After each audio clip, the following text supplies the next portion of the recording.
are fairy tales, children's stories.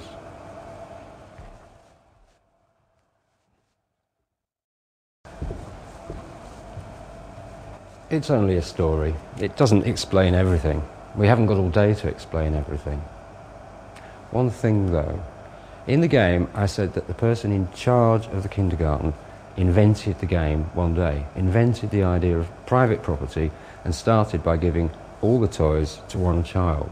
Of course, private property wasn't suddenly invented one day, and it didn't all suddenly fall in the hands of one person.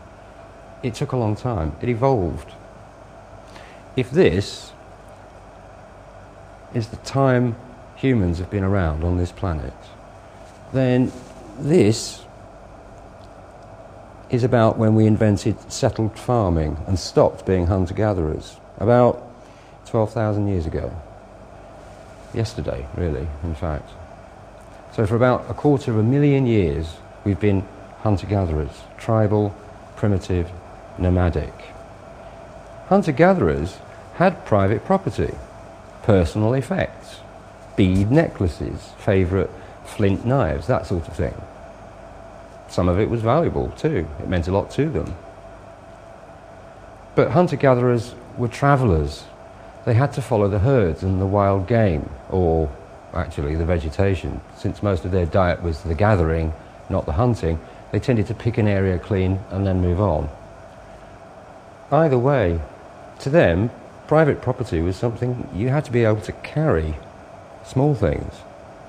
Things that were nice but personal, private. Maybe good for swapping. Little treasures of your own.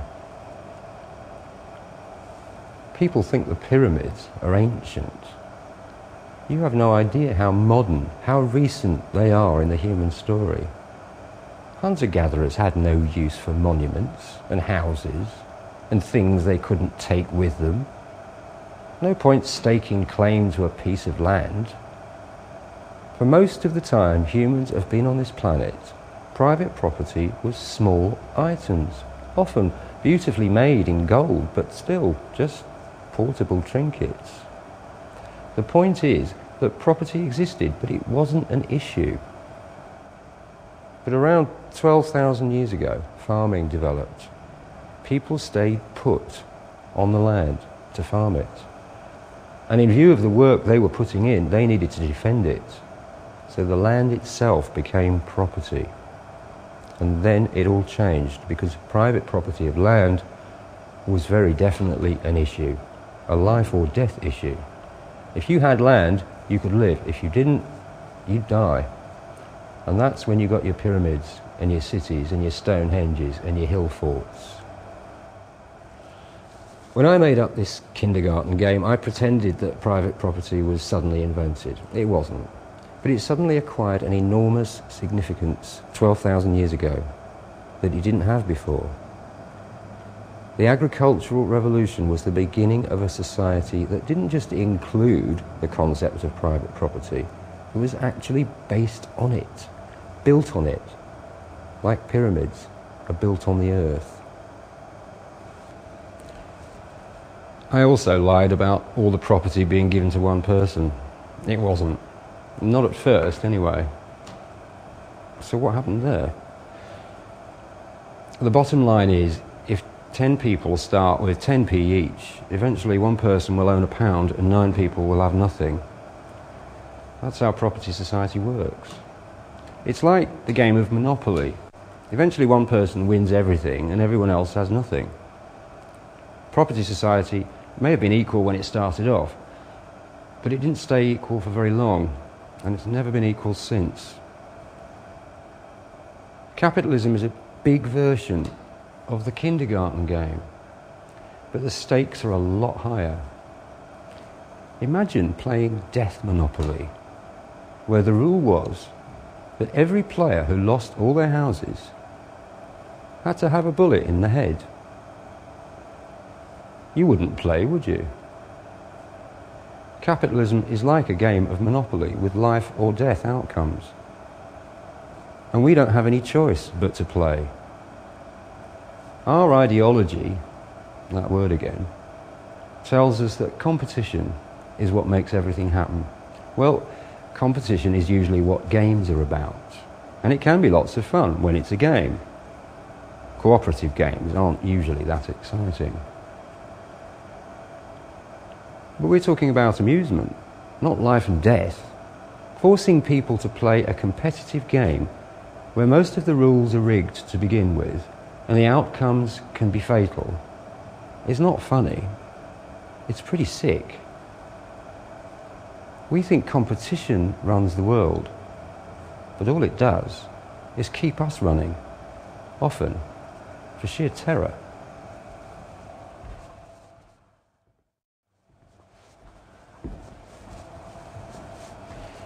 Another viewpoint is that cooperation is really the strategy we need to run the world.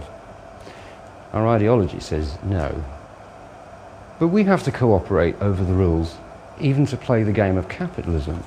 We have to agree cooperatively to compete. So cooperation is not foreign to us, it's basic to us, even in capitalism. We already cooperate, it's just that we're cooperating against our real interests. The players in the death monopoly game must have agreed cooperatively to the rules, or else they wouldn't be playing it. So why are we still playing it? Our ideology says that it's the only game there is. Is it? Alternatively, the reason we are still playing this competitive game is that we simply haven't decided not to play it anymore. As long as we accept the rules, the game has to continue. The question is, given a free choice, do you accept those rules? So we all agree on private ownership of the toys, the wealth, what we call property. Property doesn't mean that you have the freedom of access to something. It means that you can deny that freedom of access to everyone else. Unless you're rich, property doesn't make you free. It puts you in chains. Think about this. If I could own the air you breathe, in other words, deny you access to it, I would be master of the world, and you would all be my slaves. You might not think that was very fair, but fairness has nothing to do with it. That's how the rule of property works, and we've all agreed to it. Everything, trade, markets, competition, scarcity, wars, poverty and the rest, they all stem from this one principle. It's a sacred principle. It's older and more sacred than the Bible or the Quran. It's more sacred than life itself, or at least that's the way we've been taught. Ideology. And because of that ideology, we believe it's right that the rich should be rich and the poor just have to be poor. And so the game continues. What you have to do is ask yourself why you're playing this game of private property and what you're really getting out of it. Now, you might own some property, most of us do. You might even own your own house or car, although you've probably got them both on credit that it'll take a lifetime to pay off. Instead of that, ask yourself what security you really have. You still have to work. You could always lose your job. And you live on a planet which is heating up while the chimneys go on belching smoke and the politicians go on belching smoke screens. This game we're playing, it's not going to last forever. When the forests are finally gone and the ice caps finally melted, it may be too late then to question these rules, death monopoly. There may not be any property left worth owning. Some people say that capitalism is the end of history. In fact, arguably, capitalism may be the end of us.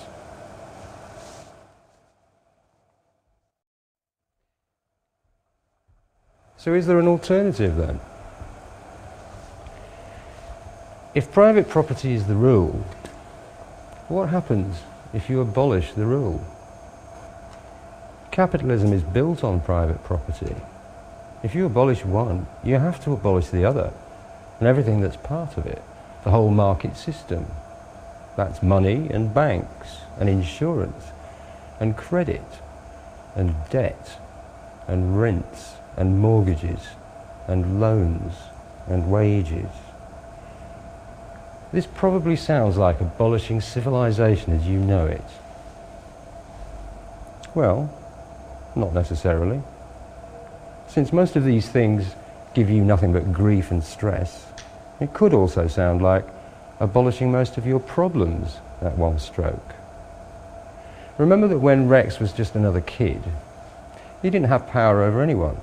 But when he owned the toys, it all changed.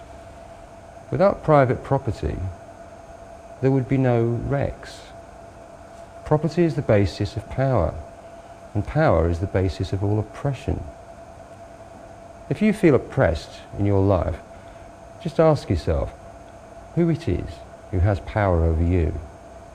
Sometimes it seems like everybody, but there will be somebody or some group in particular. That's your oppression.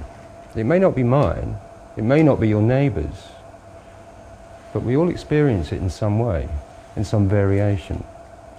It's what we have in common. It's not who has power over us that is the same. It's the fact that somebody has power over us that is the same. Without property, there are no hierarchies, no rulers, no bosses, no leaders, no government elites, no you do what I tell you or else, no second-class citizens. Without property, nobody has power over anyone. That could sound like the end of civilization as we know it. From a different perspective, it could sound like the start of civilization.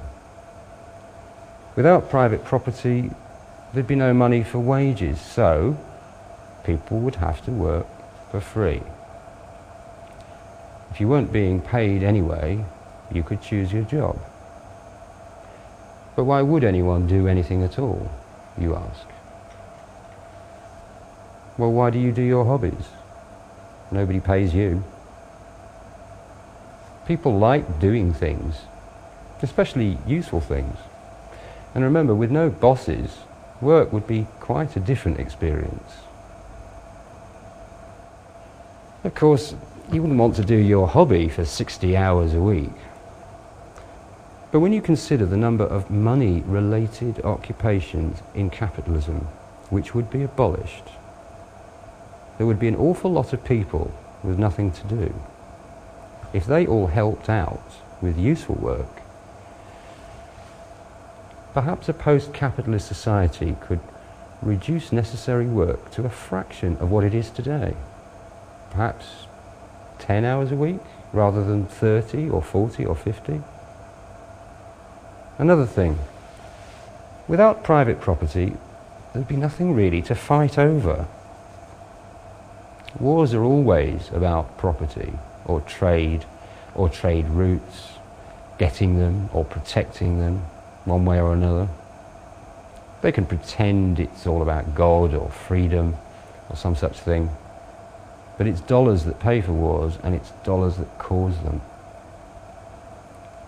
And what's really ironical is that wars are always fought by poor people on behalf of rich people. You don't think Rex would start a fight with next door's nursery and then do his own fighting, do you? What would be the point of that?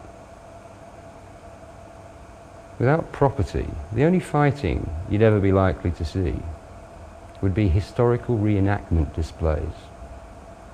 Oh, there'd be disputes, sure. But real fighting? Wars? Well, I can't see it. Without property and money, there'd be no rent, or interest, or profit. Now, profit is the incentive that drives production in capitalism. So does that mean that in post-capitalism, we'd all just starve? Profit is not the only incentive for doing things. It's not even the best. The best incentive is simple need. We'd make things because people need them. What the profit incentive does is different. It only produces to make money, so that some millionaire can make a quick killing producing things people quite often don't need,